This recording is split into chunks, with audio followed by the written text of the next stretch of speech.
We are going to discuss about two different diseases under the chapter Human Health and Disease. In part 1 we just studied about what is the meaning of health and disease, and we also categorized the diseases on the basis of the modes of transmission, or how do we acquire the diseases. Now first disease which we are going to study today is typhoid. It is a bacterial disease. Now the causative organism which is called as pathogen. Pathogen is the disease causing organism. Causative organism is also the term appropriate for this. We can use the term pathogen also. That is Salmonella typhi. This is the name of the bacterium which transmits this disease. Now what is the mode of transmission? Transmission means how a person acquires or gets this disease from the other person. That is oral fecal route. Oral fecal route means that one person acquires this disease through oral. Oral means through mouth, and fecal route means from the body waste of the other person. If the waste of the body of the other person comes in contact with the new person or some other person, that person may acquire this disease. For example, you can see this diagram. Feces of one person, that may be in form of fluids, that may enter into the fluids, fields.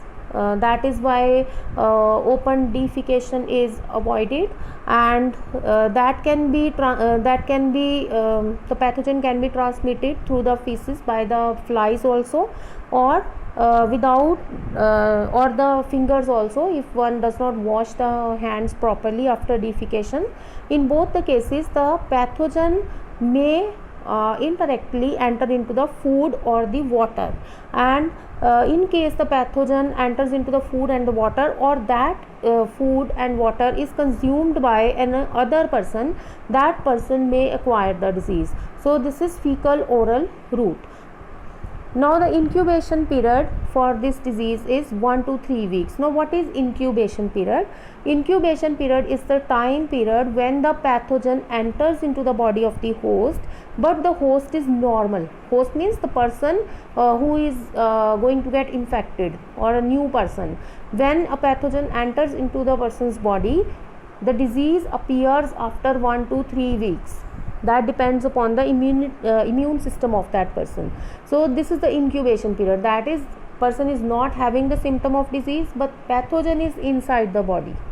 Now what are the symptoms of the disease? Common symptoms, they include high fever, there may be pain in abdomen, or there may be loose motions also, and pulse rate is slow. This is a common symptoms of typhoid. And regarding the treatment, antibiotics are given for the treatment. Since it is a bacterial disease, so we have got antibiotics for its treatment, and its vaccine is also available, which is valid for the period of 3 years. Once a person gets vaccinated for this disease, the chances of getting this disease for another 3 years are quite less due to the effect of vaccine. But after 3 years, the person can again acquire this disease. So this was about typhoid. Next disease which we are going to study is pneumonia. Pneumonia is caused by pathogen Streptococcus pneumoniae or Haemophilus influenzae. These are the bacteria which cause this disease. Now what is the mode of transmission? That is sputum of the patient. When a person coughs, sneezes, the sputum or the discharge droplets which come out of the nose of the patient, that may be having the bacterium for this disease, pneumonia, and when the other person breathes in that very air, that person can get this disease.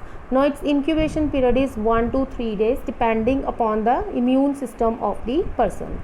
Now regarding the symptoms, in this disease there is excessive production of mucus. Mucus is a normal discharge which is present in our respiratory system. It has got certain benefits for us also, but in case its production is more than normal, then we get this cough and cold. So in this case, this disease is of lung disease. It is a lung disease.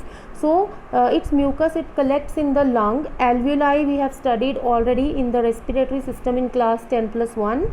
Alveoli, which is the site of exchange of gases. So in the lung alveoli and the bronchioles which lead to alveoli, the mucus, it collects in alveoli and bronchioles and blocks it. And also there is cough with yellow or green colored mucus indicating the presence of the bacterium. And due to the collection of mucus in the lung alveoli or bronchioles, there is pain while breathing. And also there is loss of appetite due to the infection. And since it is a bacterial disease, so antibiotics are given here also, but there is no vaccine available for this disease. So this was about pneumonia. In the next part of the video, we'll discuss about malaria. Thank you.